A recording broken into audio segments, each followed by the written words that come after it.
Então tá, sou Miriam Rocha, sou chocolatier e eu cheguei há pouco de volta em casa, depois de uma trajetória de 12 anos morando na Alemanha e 5 onde eu montei minha empresa lá e acabei focando para pesquisa de cacau. Então eu sou uma chocolatier alquimista em chocolate e trabalho como sommelier de chocolate.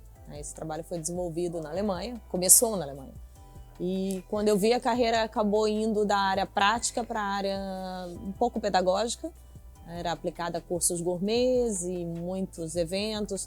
A partir da hora que a gente ganhou um prêmio de harmonização de chocolate com vinho para a região do sul da Alemanha, acabou acontecendo que foi se promover esse projeto com muitos seminários e isso focou para a área de cursos livres, cursos e entretenimento, com atividades de evento. Quando eu vi, virou um entertainment e aí que veio o trabalho de choco sommelier, né?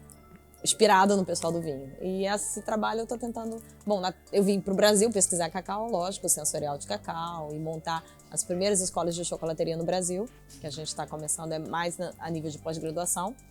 E eu percebi que no país do cacau não se sabe muito bem apreciar o chocolate.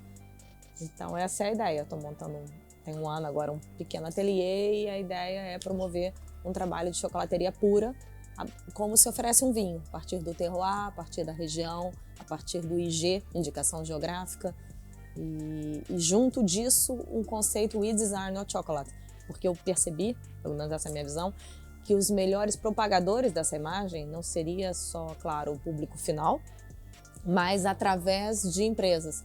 Então eu queria desenvolver de novo uma área que foi muito forte na empresa lá, que é o We Desire Not Chocolate, para empresas, através dessas empresas, elas presentearem ou porque elas acabam oferecendo chocolate no momento de prestar atenção.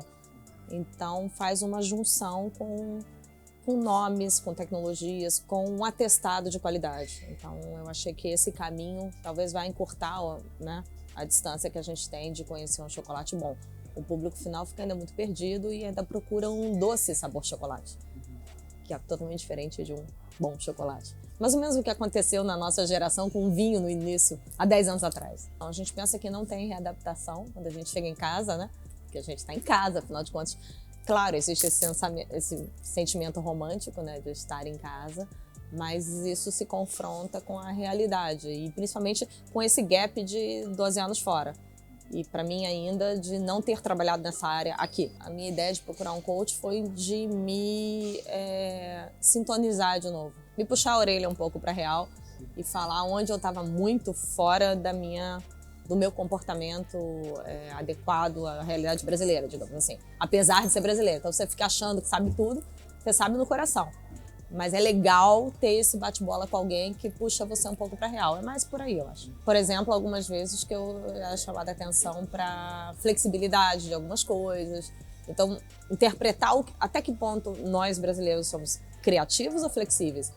Né? A gente fala muito em flexibilidade, mas tem hora que, na verdade, é criatividade Porque, por exemplo, a gente tem nesse choque de cultura, uma coisa que eu percebi ao longo dos anos, não sei te dizer ainda, assim, qual ponto é Não existe o certo e errado, mas qual é o adequado, né? Para qual situação.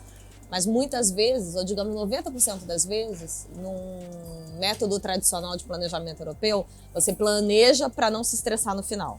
90% das vezes, a gente não planeja no Brasil, a gente acha que vamos jogando de acordo com... Porque realmente vai acontecendo um monte de interferência, essa era a parte que eu não sabia, mas acontece mesmo.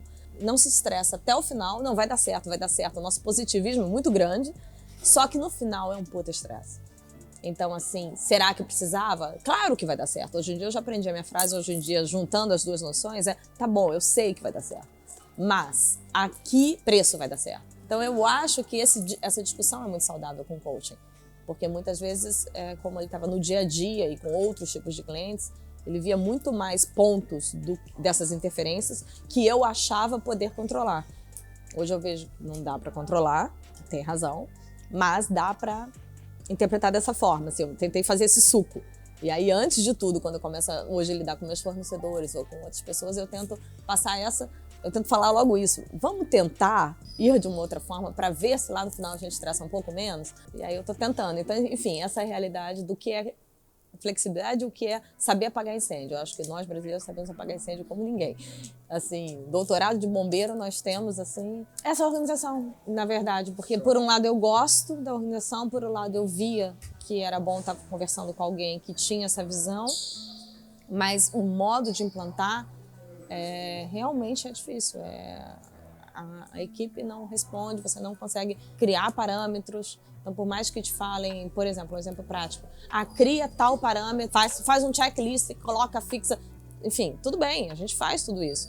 Só que quem diz que as pessoas, no dia a dia, param e olham para cima e leem um papel que está na sua frente? Então, assim, isso, né, você fala, tá, mas as pessoas não leem, as pessoas não estão acostumadas a planejar, não está no... Então, e de certa forma o coaching é um planejamento. Então, assim, ele te acalma, porque você vê que não está totalmente errado, que tem que planejar. Ele puxa a tua orelha. Eu acho que essa abertura do networking foi o melhor resultado. O Rodolfo é uma pessoa muito legal de networking e ficou realmente me forçando a fazer isso. Acho que isso é uma boa característica dele. E eu estava nesse momento, né, de que estava com uma antena parabólica, mas precisa que alguém te ajude a fazer isso. Sozinho, acho que mais isso mesmo. E algumas discussões, alguns momentos de discussões mais afinadas, assim, empresariais, né, de falar alguns toques, assim. É mais isso, é mais alguém ao teu lado que te ajuda a discutir. Na verdade, é como se você tivesse um parceiro, um sócio, alguém só para conversar sobre botar as ideias em linha reta.